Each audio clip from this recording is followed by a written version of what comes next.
Hindi ko na talaga binentahan. Yung nakasabay ko nga na matanda kayo na kalahating case lang na meron lang po ako gustong i-share sa inyo na na-experience ko kanina. First time ko lang kasi na-experience yun.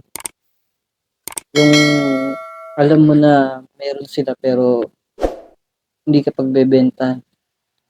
Meron pa ako nakasabay na lalaki na medyo may edad na. Sabi niya sa akin, ang hirap talaga bumili ng, ng coke ngayon. So, sabi ko naman, opo, ang hirap po talaga ng supply ng coke ngayon.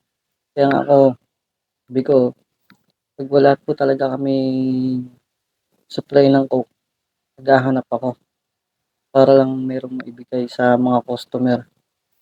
So sinubukan ko kanina na umangkat kahit alam ko na marami sila. Hindi ko na talaga binentahan.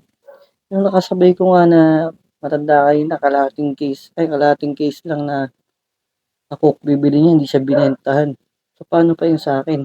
Pero hindi naman gano'n karami yung kukunin ko. Sabi ko nga, sige po, kahit isang case lang po, bigyan niyo kami. Sabi niya, wala daw siyang maibibigay. Pero alam kong meron. Alam din ng mga tauhan nila na meron. Hindi ko lang alam kung bakit ayaw nila magbenta. So, napaisip ako, pag dinala sa kabilang pwesto, syempre, may bibili rin nun. Wala naman siyang sinabi na meron na may-ari kung lahat ng yun. Diba? Ayun lang. Ayaw nila magbenta. Diba? Na-share ko lang naman itong na-experience ko kanina para maging aware kayo ngayon sa kung gaano kahirap yung supply ng Coke ngayon, Coca-Cola. Ayun, ngayon lang talaga ako naka-encounter ng gano'n na hindi ka bebentahan. Kahit isang case lang, sabi ko, wala talaga, ayaw talaga nila magbenta. Nakausap ko mismo yung may-ari. For security, hindi ko na lang babanggitin kung sino po siya. Ayun. Mahirap mo ngayon talaga supply ng Coke. Kaya yung mga customer po namin, alam ko naiintindihan niyo po yun. Pasensya minsan kung talagang hirap po talaga ng supply ng Coke ngayon. Halos wala talagang maibigay din mismo yung supplier. Kasi reseller lang po kami. Ito po kasi yung reseller sa mother dealer. Papaliwanag ko lang po kasi. Ang mother dealer, sila po ang nakadirect sa planta. Si reseller, na wholesaler, kami naman po yung kumukuha sa kanila.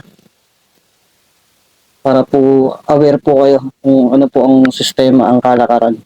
So ngayon, pag wala po may maibigay, ako gumagawa po ako ng paraan para may maibigay sa mga customer. Pero yung kanina talaga, grabe talaga. Hindi ko akalain na hindi ako makakuha kahit isang case. Sabi ko, para maging aware lang po kayo.